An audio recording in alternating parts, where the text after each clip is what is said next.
I now give the floor to His Excellency Eamon Courtenay, Minister for Foreign Affairs, Foreign Trade and Immigration of Belize.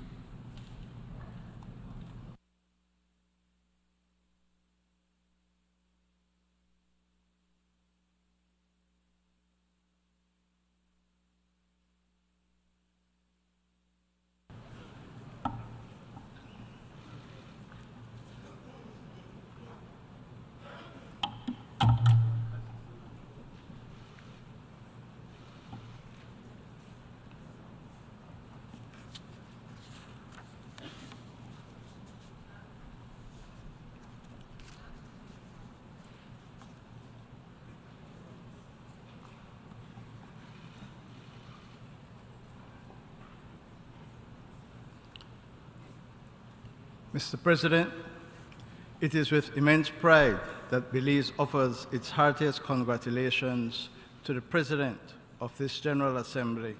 He is a CARICOM national who was unanimously elected to preside over the 78th session of this General Assembly.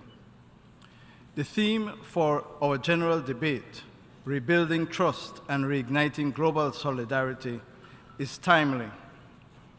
When we act in good faith, when we respect the rule of law, when we embrace our responsibility to act in the common interest of humankind, when we foster unity for a larger purpose, we manifest these principles.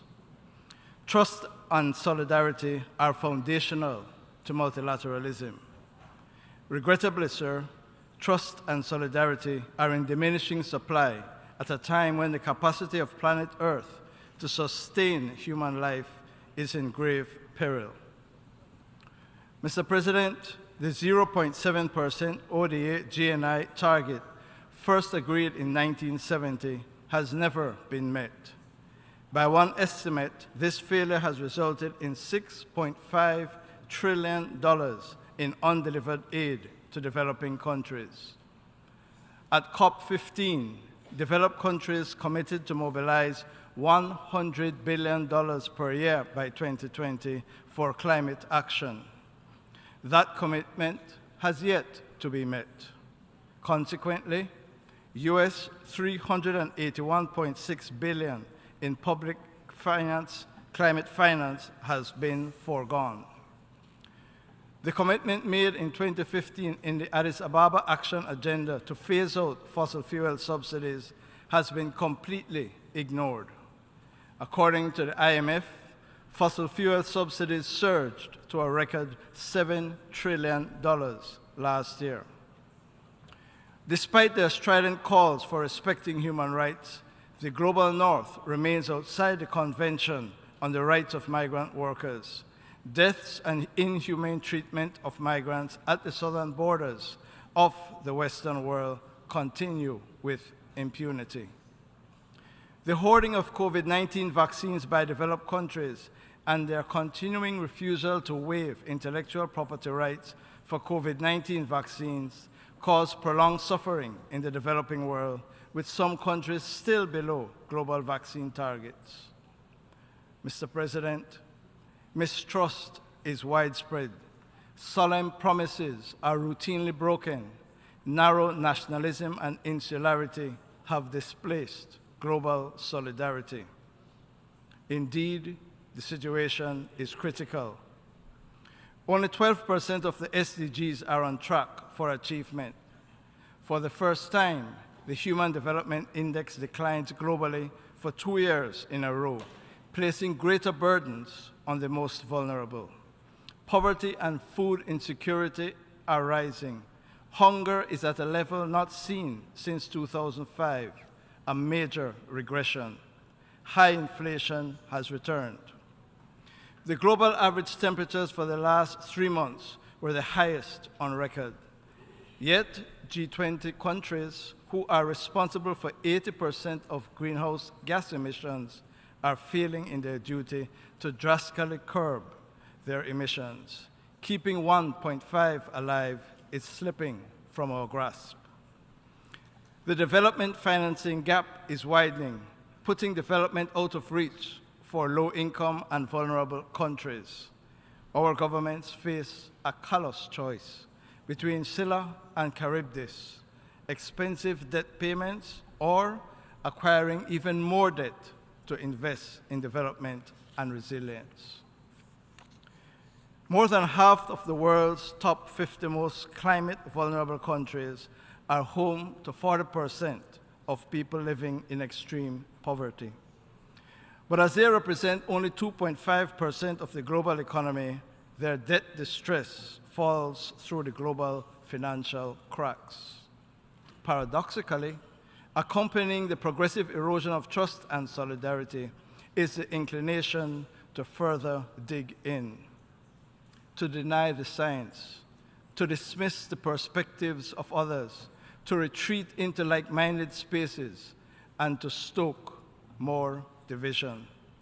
The spaces for dialogue and cooperation are closing. Polarization and fragmentation are trending. Mr. President, too much is at stake. Our existence and our prosperity, our way of life and our future. In answer, Mr. President, Belize proposes 3 broad actions which are urgent and necessary to restore trust and to foster solidarity.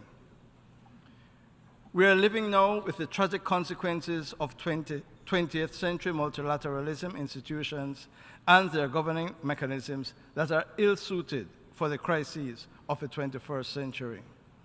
Urgent reform of the international financial architecture is imperative. The objectives and policies of international financial institutions must be better aligned with our climate and development goals. The eligibility criteria, which currently excludes some vulnerable countries from access to development finance, must be reformed to take account of vulnerabilities. The governance of IFIs must be broadened to include the voices of developing countries. Decisions for us cannot be made without us. The upcoming annual meetings in Marrakesh, the realization of the MDB vision emanating from the Paris Summit, the Bridgestone Initiative, and the prototype Multidimensional Vulnerability Index are all real reforms that would reinvigorate genuine trust in the international financial system. We must all seize the day. Events of the last decades have shown how ineffective the United Nations Security Council is and the dangerous vacuum which arises therefrom. Threats to international peace and security demand an effective council, one that is inclusive with equitable representation that reflects today's global dynamics. Mr. President, the inability of the Council to act in the face of the illegal Russian invasion and the illegal Russian war against Ukraine exemplifies the Council's impotence. Reform of the current Council is urgent, and Belize calls for the commencement of text-based negotiations in this session. Unmet commitments, insufficient to meet growing needs, have contributed to the huge financing gap we face today, to the stalling of climate and development agendas, and to the deepening of current crises. By course correcting immediately, we can begin to restore the trust and solidarity and get us on track to achieve the Paris goals and the SDGs. Mr. President, in truth, regrettably, we are all on the road to climate perdition. All of us, no one is exempt. The global stocktake to be concluded at COP28 is the unmissable opportunity to agree solutions to address the perilous gaps in implementation, accelerate climate action, and ramp up ambition. The just concluded SDG Summit revealed the dire reality we face. The refusal of developed countries to so far raise the ambition on the means of implementation is disappointing. This must change. The 4th International Conference on Financing for Development is an important opportunity to forge a new financing pact for sustainable development. And while the implementation of SDGs occurs at the local level and governments bear primary responsibility for national development, we should be clear.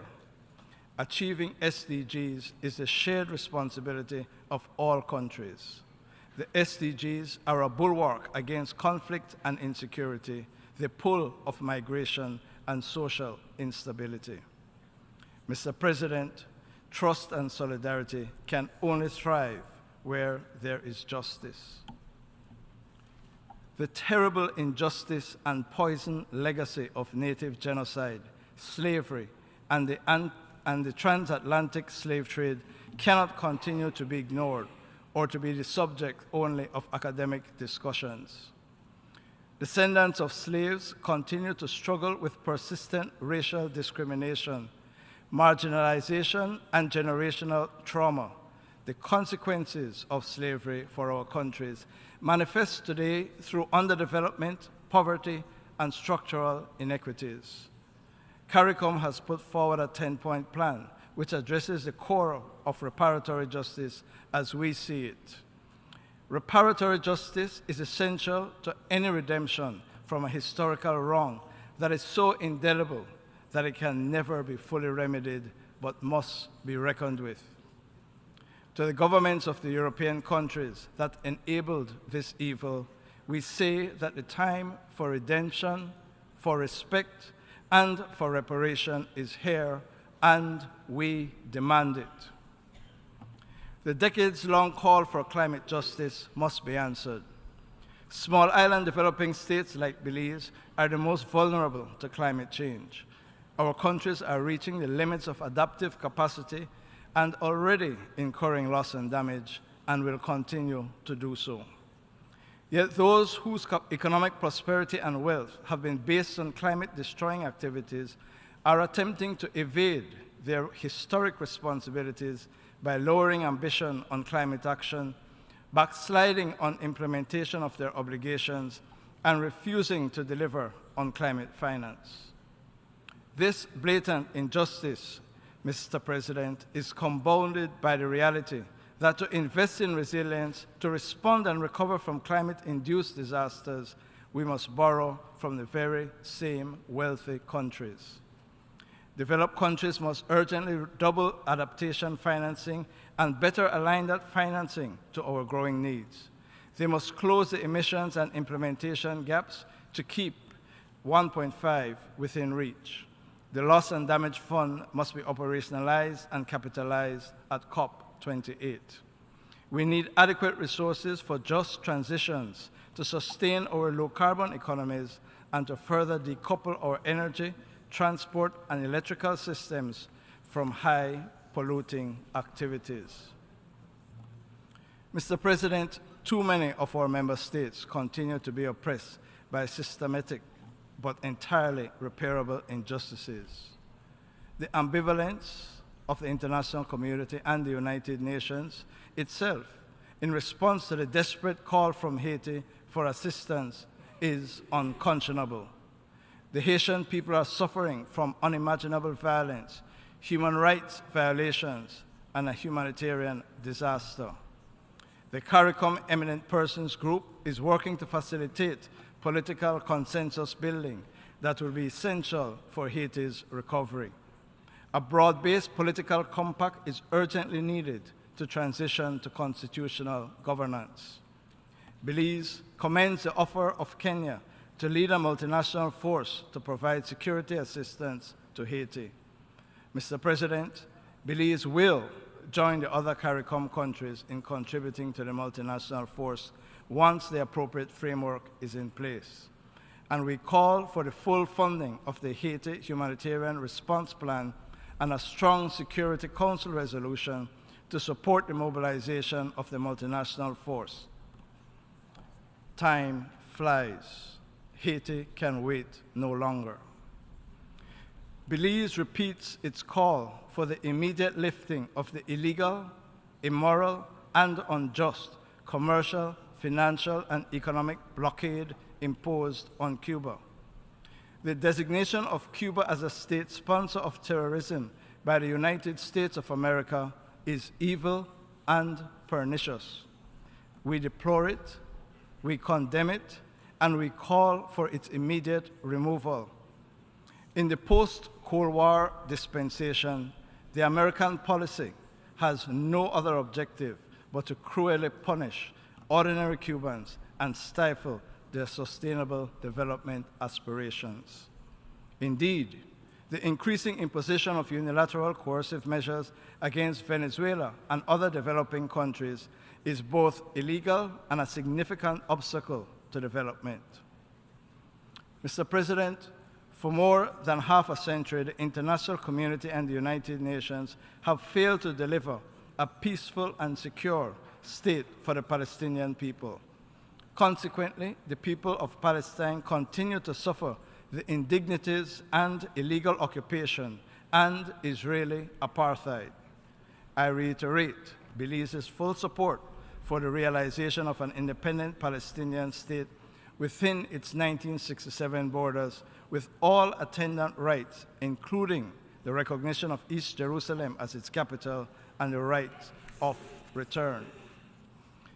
The continued exclusion of Taiwan from the international community is inconsistent with the realities of today's world. Taiwan is a vibrant democratic country with the willingness and capacity to contribute to addressing global challenges. Belize calls for Taiwan's full inclusion in the international system. Regrettably, Russia's war against Ukraine continues with devastating effects, especially on civilians. We condemn the attempts to redraw international borders by force. Mr. President, this war must end. The price is too high.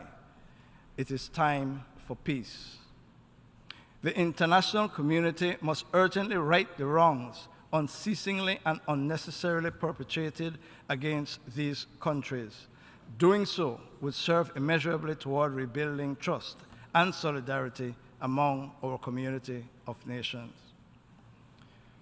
Mr. President, as Belize and Guatemala continue to pursue the peaceful, just, and final resolution of Guatemala's claim to Belizean territory before the International Court of Justice, illegal incursions by Guatemalans continue.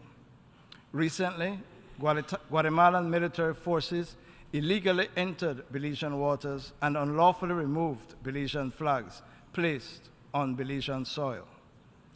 Deforestation, cattle ranching, and cultivation of illegal drugs by Guatemalans continue in remote and protected areas of Belize. These activities are contrary to international law and good neighborliness. Concluding a Sarsoon protocol to avoid unnecessary incidents in our southern and maritime space remains outstanding but necessary. Mr. President, solidarity originates from the Latin solidum, meaning to hold a debt together. All the member states of these United Nations hold a debt together. A debt to each other, a debt to our planet, a debt to leave a better world for future generations. By rebuilding trust and solidarity, we can advance the robust international cooperation that is indispensable for rescuing people and planet. Mr. President, let me close by quoting the words of the father of our Belizean nation, the Right Honorable George Price. He said, and I quote, "Creation was not finished at the dawn of this earth, but creation continues, and we have a lot to do to make the world a better place." End of quote. I thank you very much. I thank the Minister for Foreign Affairs, Foreign Trade and Immigration of Belize.